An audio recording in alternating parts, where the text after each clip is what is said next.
Okay, example ng sensitivity in degrees per volt. So, nasabi na natin yung ibig sabihin. So, ito yung example niya. So, makikita nyo, yan, sinabi ko na.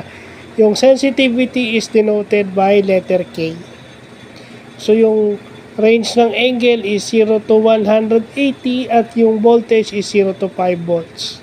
Yan. So, ayan. Tapos, yung sinabi ko na kanina, angle is equal to voltage times sensitivity. So, given parati yung voltage. So, usually, hinahanap natin dito is yung sensitivity. Laging given yung voltage. So, i-multiply lang natin yan. Ayan. So, nakuha na natin. So, yun lang yun. No?